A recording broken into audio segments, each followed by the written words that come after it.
میں اس شخص کو کبھی بھول نہیں سکتا جس نے خود مجھے یہ کہانی سنائی، آج بھی زندہ ہے، گو بڑھاپے کی اس عمر میں ہے کہ اب آنا جانا معطل ہو گیا ہے۔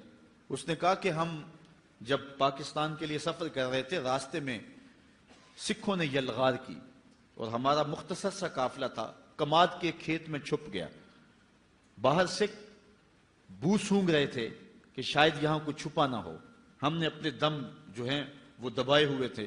ایک چھوٹا سا بچہ تھا جو کماد کے اس کھیت میں گرمی کی شدت کی وجہ سے روتا تھا، تو سارے لوگ اس کی ماں کو گھورتے تھے، تو اس کی ماں نے اپنے ہاتھوں سے اپنے بیٹے کا گلا دبا دیا۔ یہ کوئی تماشا نہیں ہے، پاکستان کتنے لوگوں کے خون پر مارز وجود میں آیا۔ میں ایک شخص کی کہانی پڑھ رہا تھا، وہ کہتا ہے میں ایک کھیت میں چھپا تھا اور پیچھے سے سکھ اور آگے ستلج کا دریا تھا، اور میں نے سوچا کہ مجھے تیرنا تو آتا نہیں، لیکن کوئی لکڑی پکڑ کر کے میں دریا کے اندر داخل ہو جاؤں، اگر بچ سکا تو بچ جاؤں گا، نہیں تو سکھوں کی تلوار کا شکار تو نہیں ہوں گا، موج دریا میری قبر بن جائے گی۔ وہ کہتا ہے کہ جب میں دریا میں ایک لکڑی لے کر چھلانگ لگائی تو میں نے دیکھا کہ بہت سارے لوگ جو ہیں وہ دریا میں تھے، اور میں نے کہا شاید یہ بھی چھلانگیں لگا کے تیر رہے ہیں، لیکن جب میں نے دیکھا تو سارا دریا لاشوں سے بھرا ہوا تھا۔ میں ان میں سے ایک زندہ تھا جو اس لکڑی پہ تیر رہا تھا، باقی ساری لاشیں جو ہیں وہ دریا میں بہہ رہی تھی۔ پاکستان کی طرف آنے والے جتنے بھی راستے سے، گرداسپور، امرتسر، ہوشیارپور یا جتنے بھی علاقے تھے، راستے میں کوئی کنواں ایسا نہیں تھا جس میں مزید لاشوں کے گرنے کی گنجائش موجود ہو۔ ہندو لوگ اور جو سکھ لوگ بیٹیوں پہ اور عورتوں پہ حملہ آور ہوتے اور وہ اپنی آبرو بچانے کے لیے ان کنوؤں کے اندر چھلانگ لگا دیتی، اور بہت ساری عورتیں اس وقت ان کے نرغے میں اور ان کے ہتھے چڑھ گئی تھی، اور آج تک جو ہے وہ ان کے بیٹوں کی مائیں ہیں۔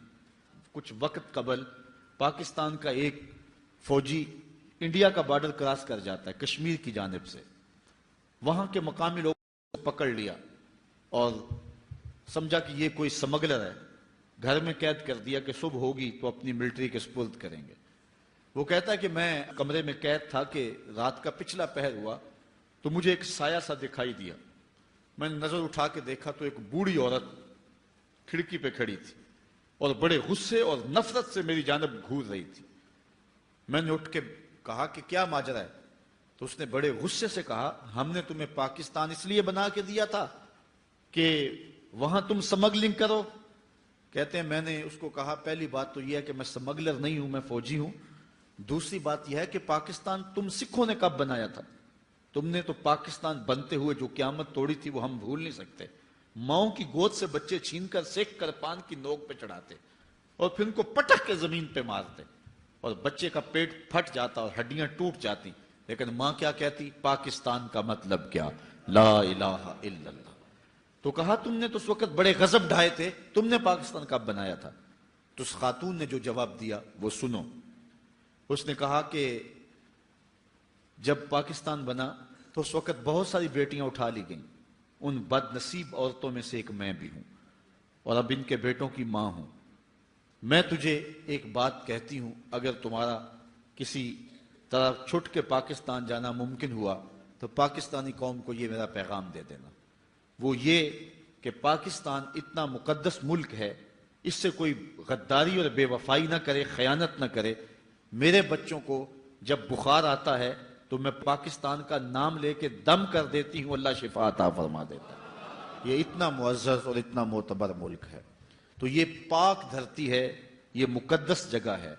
مدینہ طیبہ اور حرمین کے بعد مقدس ترین جگہ جو ہے ہم پاکستان کو سمجھتے ہیں، اور یہ وہ سرزمین ہے کہ جس نے اسلام کی نشہ ثانیہ کے لیے بنیادی پلیٹ فارم بننا ہے۔ پہلی بات تو یہ کہ اس دھرتی سے حضور علیہ السلام کو خاصی محبت اور انس تھا۔ ایک روایت جس کو امام حاکم نے اپنی مستدرک میں روایت کیا ہے کہ آقا کریم علیہ السلام کو اس دھرتی سے، اس جگہ سے جو پیار کی کہانی ہے، اس کو حضرت اقبال نے ایک جگہ بیان کیا کہ میرے عرب کو آئی ٹھنڈی ہوا جہاں سے، میرا وطن وہی ہے، میرا وطن وہی ہے۔ تو حضرت علی روایت کرتے ہیں اطیب ریح فی الارض الہند، سب سے مقدس خوشبو جو محسوس کی گئی وہ ہند کی خوشبو تھی، سب سے زیادہ طیب اور ستھری، اور یقیناً اس دھرتی سے ہی غزوہ ہند لڑا جائے گا، جس کی بشارت میرے اور آپ کے آقا و مولا حضور نبی رحمت صلی اللہ علیہ وسلم نے دی۔ کتب احادیث کے اندر کتاب الجہاد میں باب غزوۃ الہند موجود ہے، جس میں مختلف احادیث میں مختلف اصحاب سے مروی روایات موجود ہیں، اور ان میں اس غزوے کی بشارت دی ہے، بلکہ اس کو بہترین غزوہ قرار دیا گیا ہے۔ حضرت ابو ہریرہ رضی اللہ تعالیٰ عنہ فرماتے ہیں، وعدنا رسول اللہ صلی اللہ علیہ وسلم غزوۃ الہند، حضور علیہ السلام نے ہم سے غزوہ ہند کا وعدہ فرمایا ہے۔ اور اب حضرت ابو ہریرہ کے اپنے لفظ سنیے، فَإِنْ أَدْرَكْتُهَا أُنْفِقُ فِيهَا نَفْسِي وَمَالِي، کہا اگر میں اس غزوے کو پالوں تو میں اپنا سارا مال اور جان قربان کر دوں، اور اگر وَإِنْ قُتِلْتُ كُنْتُ أَفْضَلَ الشُّهَدَاء، اور اگر میں شہید کر دیا جاؤں تو پھر میں افضل الشہداء کہلاؤں۔ یہ حضرت ابو ہریرہ رضی اللہ تعالیٰ عنہ کی آرزو ہے۔ اور دوسری روایت حضرت ثوبان مولا رسول اللہ صلی اللہ علیہ وسلم، حضور کے غلام حضرت ثوبان سے مروی ہے، قال رسول اللہ صلی اللہ علیہ وسلم، کہتے ہیں رسول کریم صلی اللہ علیہ وآلہ وسلم نے ارشاد فرمایا، اصابتان من امتی احرزہم اللہ من النار، میری امت کے دو گروہ ہیں جن کو اللہ نے جہنم کی آگ سے آزاد کر دیا ہوا ہے۔ وہ دو گروہ کون کون سے ہیں؟ اصابت تغزو الہند و اصابت تکون مع عیسی ابن مریم، کہا ایک وہ گروہ جو ہند میں غزوے میں شامل ہوگا، اور دوسرا وہ گروہ کے جو حضرت عیسیٰ علیہ السلام کے ساتھ دجال کے مقابلے میں لڑے گا۔ ان دو گروہوں کو اللہ نے جہنم کی آگ سے آزاد کر دیا ہوا ہے۔ پاکستان اللہ کی عطاؤں میں سے ایک عطا ہے، اور یہ بات کہ پاکستان کے اوپر مشکل حالات موجود رہے ہیں، اب بھی ہیں، لیکن قوموں پہ مشکل حالات آتے ہیں۔ ایک بات طے ہے، پاکستان مٹنے کے لیے بنا نہیں، قیامت تک رہنے کے لیے ماض وجود میں آئے گا انشاءاللہ۔ حضرت نبی رحمت صلی اللہ علیہ وسلم کی نظر رحمت کا یہ فیضان ہے پاکستان۔ نواب آف کلات کا پوتا کچھ سال قبل ایک ٹی وی چینل پہ بیٹھا تھا، اسے سوال کیا گیا کہ تیرا دادا تو پہلے پاکستان کی مخالفت میں تھا اور بعد میں پاکستان کی حمایت میں ووٹ دیا، تو اس کی کچھ سیاسی وجوہات تلاش کی جاتی ہیں، تو آپ کے نزدیک خاندان کے لوگ ہیں، آپ بتائیں کیا ماجرا ہوا؟